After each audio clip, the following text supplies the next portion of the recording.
breaking down Lubbock High sports. This is the Westerner Fan Zone on 100.7 The Score and the 100.7 The Score mobile app. Good Wednesday evening. Welcome into the High School Fan Zone on a Wednesday night. This is 100.7 The Score. I am Randy Rosetta. We're back to football again. We started the week with 3 basketball coaches because basketball season kicked in for the girls in earnest this week, and the boys get going this week. So we're making that transition, but there's still plenty of football to talk about. And I'm glad that we are going to talk some Lubbock High football tonight because you may have heard me get on my soapbox a little bit last night. The game between Lubbock High and Coronado last week is what high school sports is all about. And I mentioned that in HubCityPreps.com honor roll or Players of the Week and helmet stickers. I posted that a little bit early today so we could talk about it because I picked the 2 coaching staffs from Lubbock High and Coronado as the coaching staffs of the week for how that game turned out. Jimmy's and Joe's have to play it, but coaches have to get them ready. If you're watching on TV, my man Juan Rodriguez is not here. He is being a dad, which I think is awesome. He's watching his son's very first basketball game. Is Hank Samler's with us, assistant head coach, and as Juan Rodriguez describes him, the most interesting man in the world. Is this his son's first ever basketball game or first junior high basketball game? I believe it's his son's first ever. Wow. Okay. Yeah, he didn't need to be here. He's got more important stuff. I just texted him and told him he needs to update us on what's going on. I would like to see Juan out there. He told me he coached a little basketball. Yes, sir. And you just surprised me and told me you coached soccer for 20 years. So you guys are like dual most interesting guys in the world. Because not a lot of football coaches do that. That's pretty amazing. I want to go through, before we jump in with Hank, I want to do this. We've got, like I said, football season is still alive and well. We've still got a lot of playoff teams and a playoff schedule. I want to jump in, and that starts tomorrow night. I'm going to get to the right place. I need to be real quick here. That starts tomorrow night, Thursday night. Lubbock Cooper in the 5A Division II by-district round hits the road for El Paso. They play at El Paso del Valle at Conquest Stadium, I believe is what it's called. Mm-hmm. That is 7 p.m. our time. That's right here on 100.7 The Score. The Pirates finished the season really strong.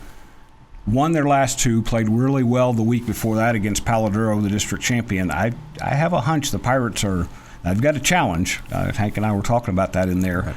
Right. They're taking on a team that's got the number 9 ranked quarterback in the country. He's headed to Arizona State, so they're going to have their hands full. But the Pirates, they know this playoff thing a little bit. They went down to Canutillo last year, won a playoff game, and then played Prosper Walnut Grove off their feet in the area round. And this is a senior-laden team with a third-year starting quarterback. So I'm actually hitting the road for El Paso in the morning. I'm eager to go and see how they do down there. That's the one game tomorrow. There's another game in town. Levelland and Seminole meet in 4A Division II in a by-district round. That's Lyle Leong's got them back to the playoffs for the second year in a row, if not the third since he's been there. Seminole's just been good for years and years. Do you ever know Army Salinas? Does that name ring a bell? Yes, sir. Former Lubbock High head coach. I don't know if you knew that. No, I did not know that. Yes, he was the Lubbock High head coach. Went on, spent some time in Plainview under legendary Greg Sherwood. And the only reason I know this, I'm married to a Plainview girl who grew up with one of Army's sons.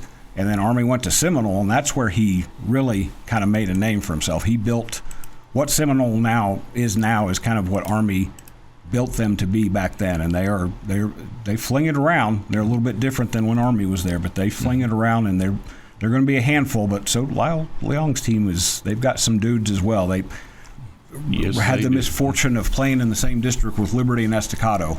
So Hank, I promise I'm going to let you talk here in a second, but I get derailed. If you can survive that district with Liberty and Estacado, you've got a heck of a team. Yep, and they played Estacado really well the last 2 years, and that's Eric Ward and Lyle Leong haven't played together. They probably don't have many secrets there. So let me jump through the Friday schedule before I get off track again. Friday, Liberty and Monahans meet in 4A Division II by-district round. Liberty's first ever playoff appearance. They're coming off their first ever district championship in just the second year of varsity football. That's at 2 p.m. at the Mustang Bull in Andrews. That's part of a doubleheader. Estacado plays Fort Stockton at 7 p.m. Let me go back. Liberty is on 93.1 Young Country on our networks. Estacado and Fort Stockton is not on our networks, but Nick Long will have the call for that. 7 p.m. at the Mustang Bull in Andrews. Monterey is headed to El Paso in the 5A Division I by-district round. They take on El Paso Americas. That will be on 93.7. No, that's not it. 93.7 The Eagle. That's 7 p.m. our time. Friendship is also in El Paso. There's going to be a lot of buses, a lot of folks headed to El Paso from here. They play El Paso Eastwood at 7 p.m. And that's at Trooper Stadium. Monterey and El Paso play at the Socorro Athletic Complex Original Stadium. Friendship and El Paso Eastwood are at Trooper Stadium at 7 p.m. That's on 97.3 FM. I mentioned Estacado. Here's, Hank, I don't know if you ever coached in TAPS or ever want to, but you better pack a lunch on their road trips. Right. Kingdom Prep and their by-district game goes to Waco to take on Valor Prep in a by-district. Wait just a second. You'll hear a different one here. Okay. They go to Waco for a by-district game, 7 p.m. Friday. On Saturday, Christ the King, which is in the midst of their best ever season from what anybody can tell, they are at home in the TAPS six-man by-district playoffs. They play Corpus Christi, Annapolis Christian at noon Saturday over there at 54th and Orlando, 54th and right off of Quaker. That's a heck of a by-district trip. I'm going to ask Juan when I talk to him about what that bus trip's like, because that's almost a two-dayer. Man, yeah.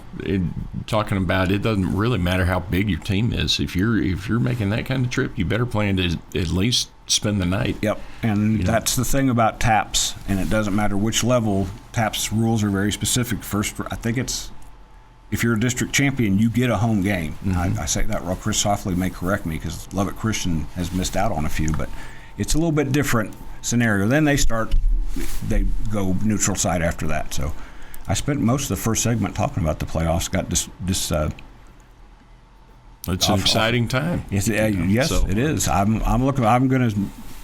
don't always look forward to going to El Paso, but I'm looking forward to going down, staying the night, going to watch the Plainsmen on Friday night. I've got a guy helping me with Friendship.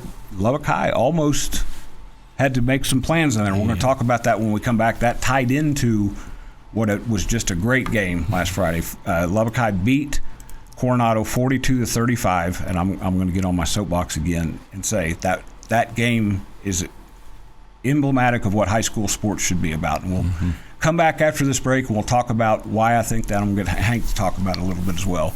Come back and join us in the Westerner Fan Zone on 100.7 The Score. Bringing you the latest news from Lubbock High Athletics. This is the Westerner Fan Zone podcast from 100.7 The Score. Welcome back into the Westerner Fan Zone. I'm Randy Rosetta. This is 100.7 The Score.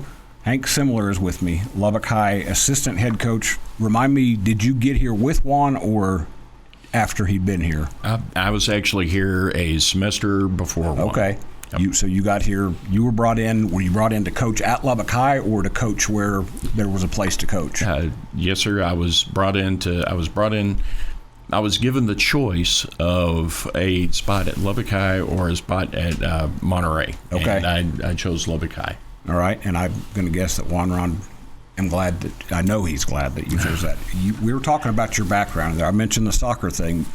Give us your resume in a nutshell. Where all have you coached? I've been very blessed in my career. I started coaching at a junior high that fed Euless Trinity, and that's where I graduated in 1990.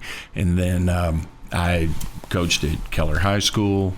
And let's see. And then from there, I went to South Lake Carroll with not Coach a bad Dodge. Athletic program. Right. Yeah, we managed to make a little bit of noise over 7 years there from 2000 to 2007. And then, let's see, from there, I actually went back to Euless Trinity.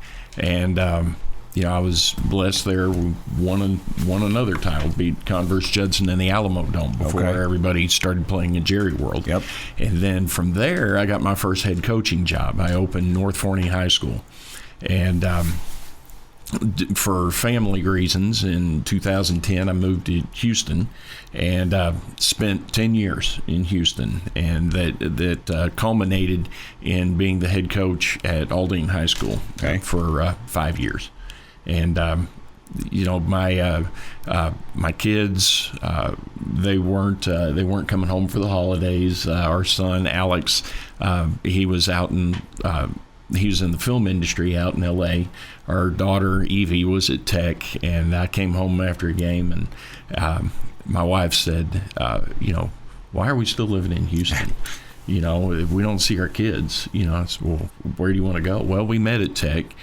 Let's move to Lubbock. There you go. One day drive to L.A., and we're right there with Evie, and said, okay. So I called Coach Meeks, and Coach Meeks and I knew each other, and said, hey, we're going to be moving to Lubbock. If you have a coaching spot, I'd appreciate an opportunity. And he said, well, it just so happens we have two right now, and so I chose Lubbock High and haven't looked back. Loved every minute of it. I'm trying to remember that was the spring and summer when there were 3 head coach openings. Boom, boom, boom. So yes, sir. Your timing was good. Right. There was going to be work out in Lubbock. We probably have crossed paths with a lot of the same people. We're going to have to talk about that off the air, because you said you beat Converse Judson. Right. Was that one of the years? There was one year where Midland High played Converse Judson, and a good friend of mine, Craig Yenzer, got beat on the last play of the game. Last play, yes. And that's got to crush a soul a little bit. And then Craig's one of the best guys in the world, and I guarantee you he was positive after the game. Outstanding human being, I'll tell you what, and just an amazing coach. I've got a Craig Yenzer story. There was a coaches clinic up in Wichita Falls called the Oil Bowl clinic, and I got to be the FCA speaker, and it was a very small group, but Coach Yenzer was there, and then Brian Polk, who at the time was at a little bitty school north of Dallas, but wound up, now he's working for the UIL. Yes. And let's see, then there was one more. James Morton. He's a good friend of mine as well. Lubbock, Monterey. And we all kind of sat around and talked and all, and that year, Coach Yenzer played for state, got beat by Judson. Coach Polk took his team to the quarterfinals, and we wound up. I was at South Lake. We wound up playing Coach Morton in the quarterfinals at Monterey, and just it was just one of those. Wow. What I've learned about living in Texas, doing what you do and doing what I do, is the state's huge, but it pulls you much closer together. Absolutely. Especially in social media world, you can keep up with everybody. James got here, I think my second, Buster Leaf was the coach at Monterey. James got here. We got to be pretty close. I've literally known Baron Morton since before he was born. So when I watch their games, I'm like, don't let Baron get hurt. I've got some fatherly instinct that kicks in. Coming up on a break, we'll talk more with Coach about what Lubbock High did last week and what they're going to do now moving forward as when we come back in the Westerner Fan Zone on 100.7 The Score. Bringing you the latest news from Lubbock High Athletics. This is the Westerner Fan Zone podcast from 100.7 The Score.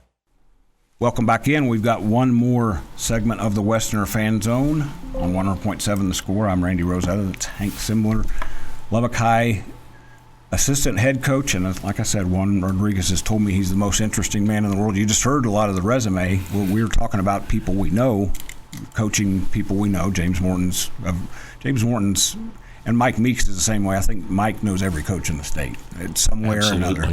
I actually covered Mike as a defensive coordinator in Midland for a year and knew who he was, but didn't know that I'd covered him until we got back up here. And there's a great story about John Ed Parchman not being happy with the defense one night, and I remind Mike of that every once in a while. That was when these offensive schemes kind of first kicked in. I told my wife the other day, and you guys, your offense has been fun to watch. I told my wife after a couple of these games, I said, I just want to watch a 24-21 game. It'd just be fun to watch, not all this, but it's the world we live in.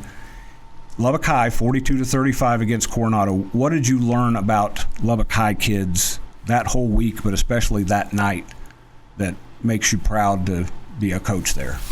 Well, the biggest thing for me as a coach was just the character that our kids displayed. You know, it's all season long we've been talking to them through all the, you know, the heartbreaking losses, a couple of the blowouts and all. It's, you know, guys, you have to keep the faith. You have to believe that, you know, we are going through this for a reason. You know, everything that's happening to us is happening for a reason. You know, we don't know what that reason is yet, but we've got to hold the rope, you know, all the cliches. Right. You got to row the boat, hold the rope, you know, ride for the brand, you know, and this was the year where our brand really became obvious to everybody now. We talked to the seniors about, you know, what did we emphasize when you were a freshman? You know, you could go to any school in the district. You know, you're coming out of Hutch, you're coming out of Cavazos, you can find a way to justify going anywhere. You come to Lubbock High, you're going to be known as the team. Yep. You know, you're going to be, you know, you can go somewhere and be part of a team. You can come to Lubbock High and be the team. And boy, I can remember Hector Torres, his eyes lighting up. Coach, I want to be on the team. I want to be known. The third brother? Yes, sir. Yep. Mm-hmm. And one of our defensive backs this year, and just an amazing leader. You know, Zach Reyna, same thing. Coach, I want to be known as the team. I want to feel that. And then we talked to him about when this situation came up. We talked to him about, hey, if you've ever wondered what the playoffs feel like, get ready. Yep. Because this is a playoff game. You know, we have to win in order to even have a chance to flip a coin. And just real quick, before that game, it came out that Amarillo High had to forfeit 6 games, which thrust Coronado and Lubbock High into the playoff hunt. Mm-hmm.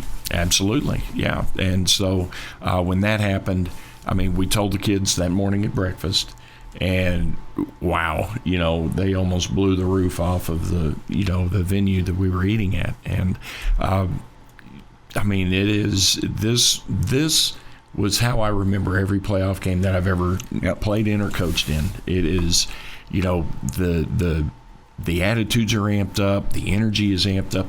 The crowd, both crowds were just unbelievable. I mean, the stadium, it was loud, you know, from opening kickoff to the final buzzer. I mean, it was crazy. Now, Jason Sims disagreed with me a little bit, but I think that's great for Lubbock, and I think it would help Monterey if that could be replicated every year, that Lubbock High and Coronado could climb up and make. Estacado's a different district, that's a different thing, but I think it'd be great if that could be the norm. Absolutely. You've coached a lot of different places. I say this all the time. I'm not sure people believe me or understand me. Lubbock High is as unique a place to coach maybe as there is in the state of Texas, because it's an academic school. You've got neighborhood kids. It takes a special personality. You're coaching with Juan. You're coaching with a special personality. Yes, sir. Yeah, that's. I mean, our coaching staff this year really gelled. We gelled early. It is. We've got just the right mix of men in that office. That, you know, some like Alex coming from the film industry into high school coaching, and you know, others that have been there 32 years. Yep. You know, so. And it's fun. I want Lubbock High. I root for success. I don't root for teams necessarily. I want Lubbock High to.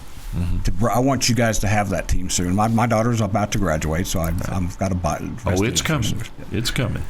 That's going to wrap us up for this part of the High School Fan Zone tonight. We'll be back right after this in the Tiger Fan Zone on 100.7 The Score.